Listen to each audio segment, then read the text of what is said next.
Assalamualaikum warahmatullahi wabarakatuh. Kami dari kelompok 5 akan mempresentasikan hasil diskusi kami tentang prosedur analisis pengaruh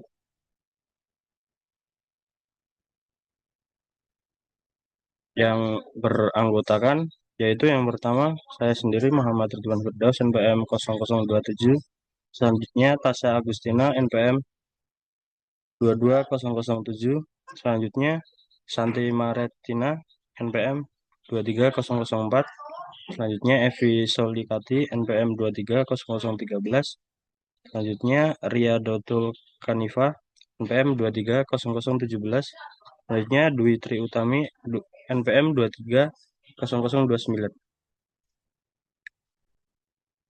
Eh, Pengertian analisis regresi, yaitu analisis regresi merupakan metode mencari pengaruh variabel bebas terhadap variabel terikat. Variabel bebas atau independen atau sering disebut variabel X merupakan variabel penyebab. Va- Sedangkan variabel terikat atau dependen atau sering disebut variabel Y merupakan variabel akibat. Regresi adalah suatu prosedur statistik yang menganalisis hubungan asosiatif antara suatu variabel dependen dengan variabel independen dalam bentuk metrik. Regresi secara umum dapat dibagi menjadi dua, yaitu regresi sederhana dan regresi berganda. Regresi sederhana. Analisis regresi linear sederhana merupakan salah satu metode regresi yang dapat dipakai sebagai alat inferensi statistik untuk menentukan pengaruh sebuah variabel bebas atau independen terhadap variabel terikat dependen. Berikut adalah model regresi sederhana, yaitu Y sama dengan A plus koefisien regresi X ditambah E. Keterangannya X sebagai variabel dependen, Y sebagai variabel independen atau prediktor atau respon, A sebagai intercept dari garis atau konstantan, B sebagai slope dari garis atau koefisien regresi. E adalah error. Selanjutnya akan dipresentasikan oleh rekan saya. Terima kasih.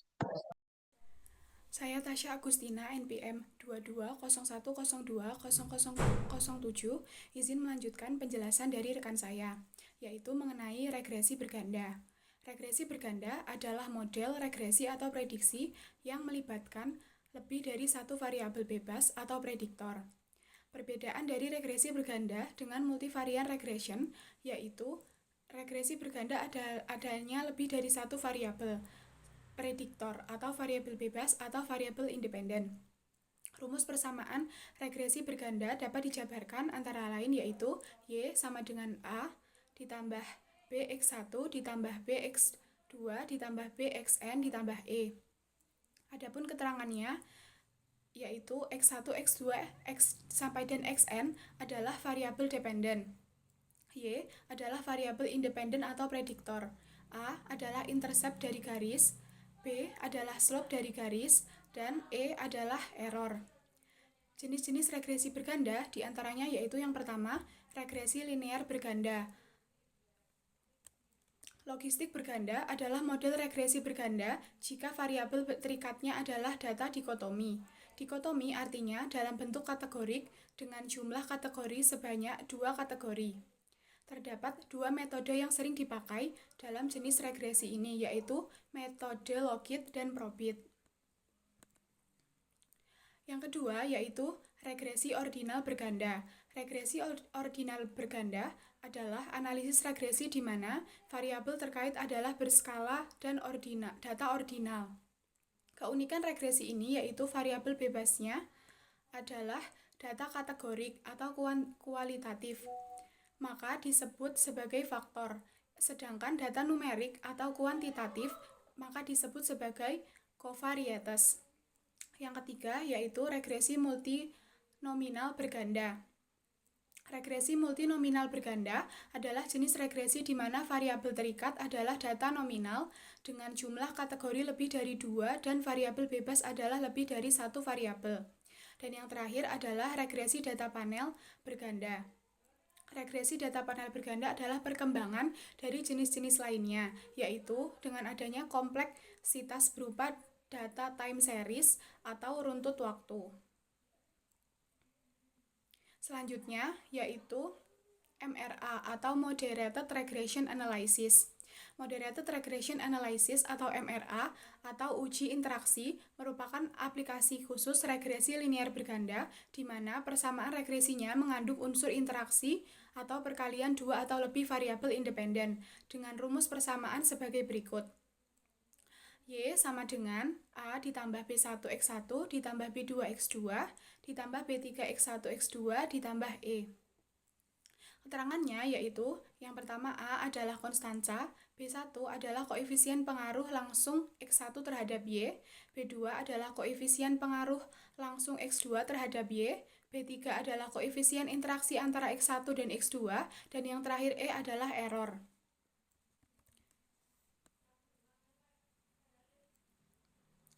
Variabel perkalian antara X1 dan X2 disebut juga variabel moderating karena menggambarkan pengaruh moderating variabel X2 terhadap hubungan X1 dan Y. Sedangkan variabel X1 dan X2 merupakan pengaruh langsung dari variabel X1 dan X2 terhadap variabel Y. X1, X2 dianggap sebagai variabel moderating karena Y sama dengan A ditambah B1X1 ditambah B2X2 ditambah B3X1X2 ditambah E DY atau DX1 sama dengan B1 ditambah B3X2. Persamaan tersebut memberikan arti bahwa DY atau DX1 merupakan fungsi dari X2 atau variabel X2 memoderasi hubungan antara X1 dan Y. Hipotesis yang akan dilakukan pengujian adalah semakin tinggi nilai variabel X1 dan X2, maka akan berpengaruh semakin tingginya variabel Y. Untuk menguji apakah X2 merupakan variabel moderating, maka dibuat persamaan regresi, diantaranya yaitu Y sama dengan A ditambah B1X1 ditambah B2X2 ditambah B3X1X2 ditambah E. Ketentuannya, jika variabel X2 merupakan variabel moderating, maka koefisien B3 nilainya harus signifikan pada tingkat signifikansi yang ditentukan. Penggunaan regresi dengan Moderated Regression Analysis atau MRA umumnya sering menimbulkan masalah karena akan terjadi multikolinearitas yang tinggi antara variabel independen. Selanjutnya akan dijelaskan oleh rekan saya. Variabel perkalian antara X1 dan X2 juga disebut sebagai variabel moderating karena menggambarkan pengaruh moderating variabel X2 terhadap hubungan X1 dan Y. Sementara variabel X1 dan X2 merupakan pengaruh langsung dari variabel X1 dan X2 terhadap variabel Y. Yang selanjutnya yaitu regresi logistik. Regresi logistik adalah metode statistik yang digunakan untuk memodelkan hubungan antara satu atau lebih variabel independen dengan variabel dependen yang bersifat kategorikal. Nah, kategorikal ini misalnya yaitu jenis kelamin, yaitu laki-laki atau perempuan. Terdapat 3 model regresi logistik, yaitu yang pertama model regresi logistik biner, binary logistic regression. Itu digunakan jika variabel dependen hanya memiliki 2 kategori. Contohnya yaitu memprediksi apakah seorang pelanggan akan membeli produk, yaitu kategorinya iya atau tidak. Yang kedua yaitu model regresi logistik multinominal atau multinominal logistic regression. Ini digunakan jika variabel dependen memiliki lebih dari 2 kategori yang tidak berurutan. Contohnya, yaitu memprediksi metode pembayaran yang dipilih pelanggan. Nah, kategorinya itu bisa tunai, kartu debit, atau e-wallet.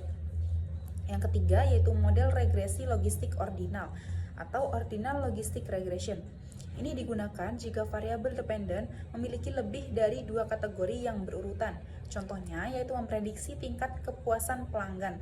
Nah, kategorinya yaitu pelanggan bisa puas secara rendah, sedang, dan tinggi. Selanjutnya akan dijelaskan oleh rekan saya. Nah, yang selanjutnya yaitu adalah regresi data panel.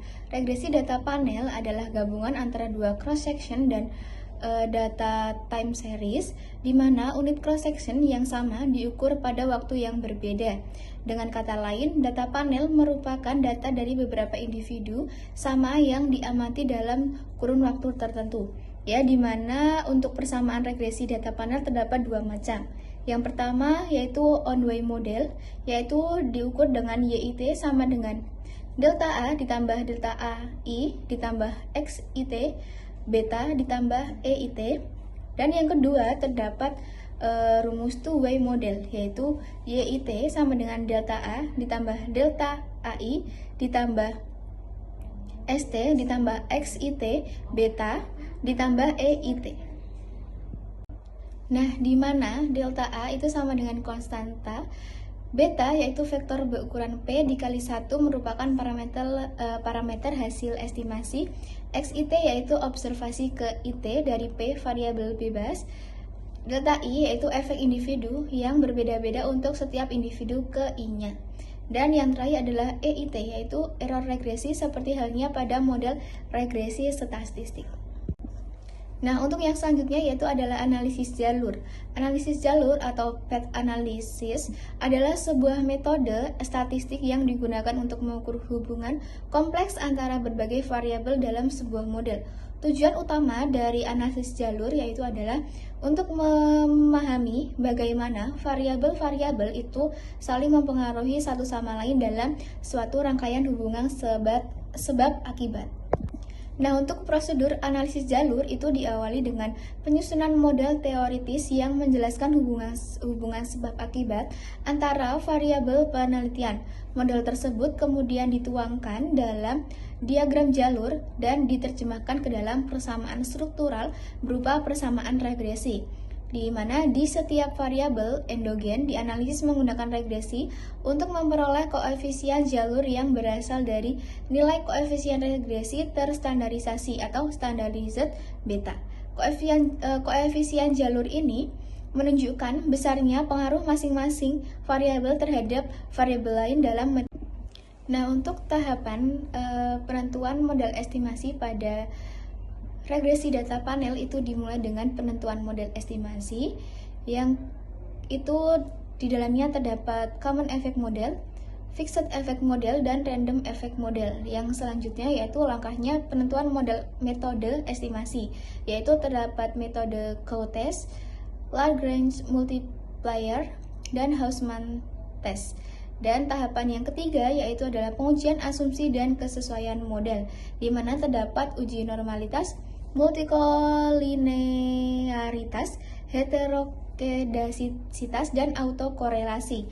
Dan untuk tahapan yang terakhir yaitu ada interpretasi, di mana bisa dilakukan dengan adjusted R-square, uji F, uji T parsial, goodness of fit, dan persamaan regresi.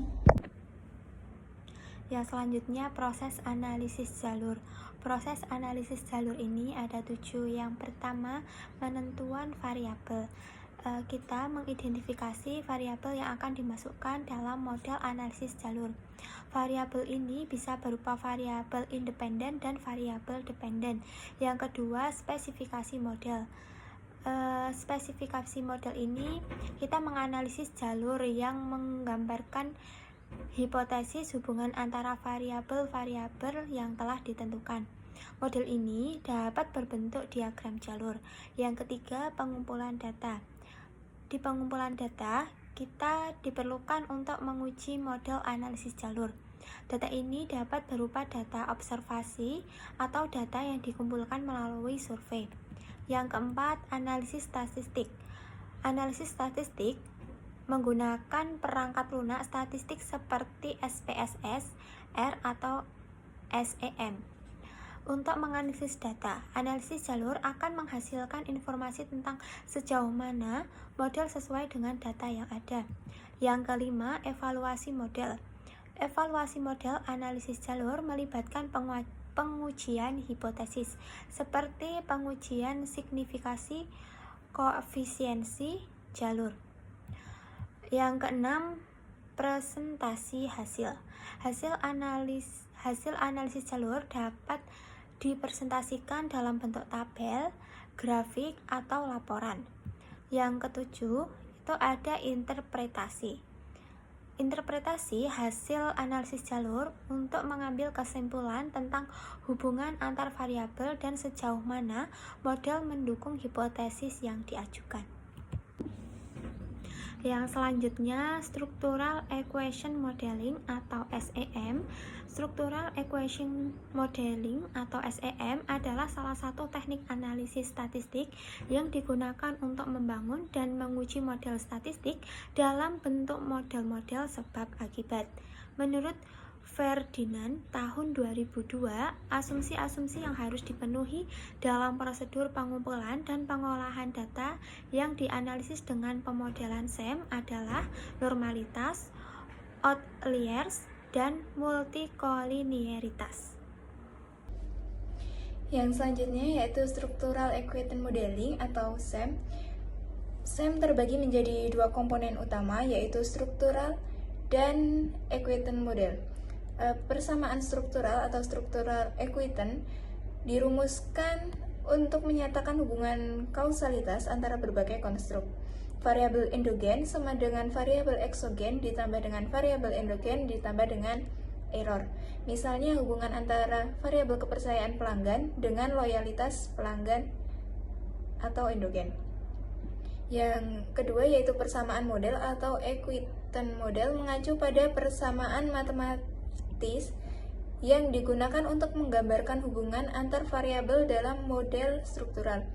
Misalnya persamaan regresi yang menyatakan loyalitas pelanggan sama dengan kepercayaan pelanggan ditambah kepuasan pelanggan ditambah error. Selanjutnya yaitu tahapan SEM. Tahapan SEM dibagi menjadi 5. Di antaranya yaitu yang pertama ada pengembangan model, yang kedua ada spesifikasi, yang ketiga ada estimasi, yang keempat ada evaluasi goodness of fit, dan yang terakhir adalah interpretasi. Adapun kesimpulan dari presentasi kelompok 5 yaitu berbagai metode analisis statistik seperti regresi sederhana, regresi berganda, moderate regression analysis atau MRA, regresi logistik, regresi data panel, analisis jalur, dan structural equation modeling atau SEM merupakan alat analisis yang saling melengkapi dalam penelitian kuantitatif. Regresi sederhana dan regresi berganda digunakan untuk menganalisis hubungan dasar dan simultan antara variabel terukur. Sedangkan MRA memperdalam analisis dengan menguji peran variabel moderasi. Regresi logistik memberikan solusi ketika variabel dependen bersifat kategorikal. Sementara regresi data panel memungkinkan analisis yang lebih komprehensif dengan menggabungkan dimensi waktu dan individu. Analisis jalur memperluas regresi dengan mengkaji pengaruh langsung dan tidak langsung berdasarkan model kausal. Sedangkan SEM menjadi metode paling komprehensif karena mampu menguji model pengukuran dan struktural secara simultan, termasuk variabel laten dan kesalahan pengukuran.